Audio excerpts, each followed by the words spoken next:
The Little Cloud Who Wanted to Be a Star. High above the world, where the air was soft and the sky was wide, there lived a tiny cloud named Puff. Puff was not like the big, proud clouds. He was small and round, like a puff of cotton candy.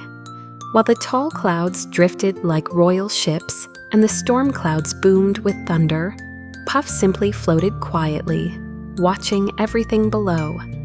Every night when the sun went to sleep, the stars came out. "Oh, how beautiful they are," Puff whispered. "So bright, so brave, so important." Puff sighed a little cloud sigh. "I wish I were a star."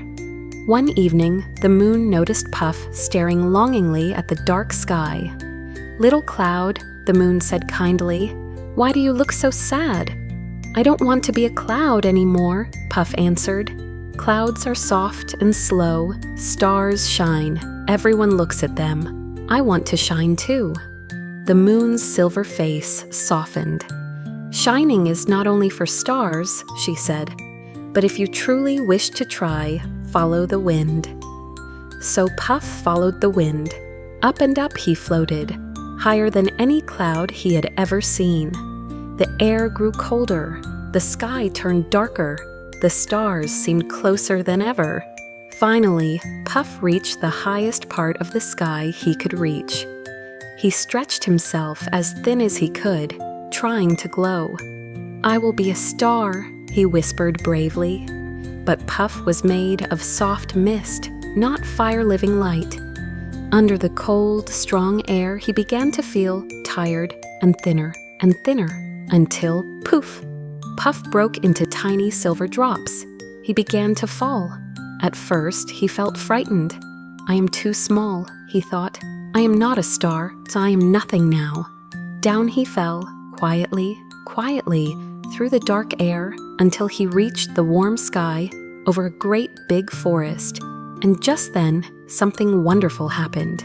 Puff's tiny drops turned into rain, soft, gentle rain. Below him were flowers with drooping heads, dry grass, and trees with thirsty roots. The rain touched the petals. "Ah," sighed the flowers. The earth drank happily. The trees lifted their leaves. Children in the forest laughed and opened their hands to the sky. Puff felt something warm inside his falling drops. "I helped someone," he realized. When the rain was over, Puff felt sleepy. His tiny drops gathered together on a leaf, then slid into a little stream and traveled to a quiet, shining pond. The warm morning sun lifted him gently back into the sky. There he was again, a cloud, maybe a little bigger, maybe a little brighter inside. The next night, when the stars appeared again, Puff did not feel sad. He looked at them and smiled. "You are beautiful," he said softly. "And I am a cloud." The moon returned, glowing gently. "Did you become a star?" the moon asked. Puff shook gently in the air.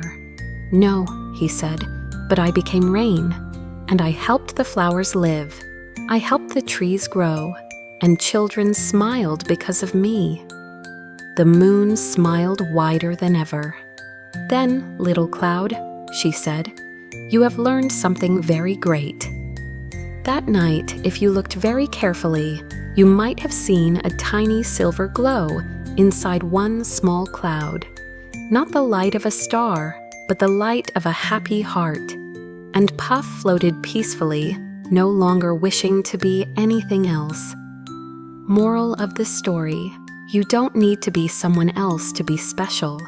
You shine most when you help others just by being yourself.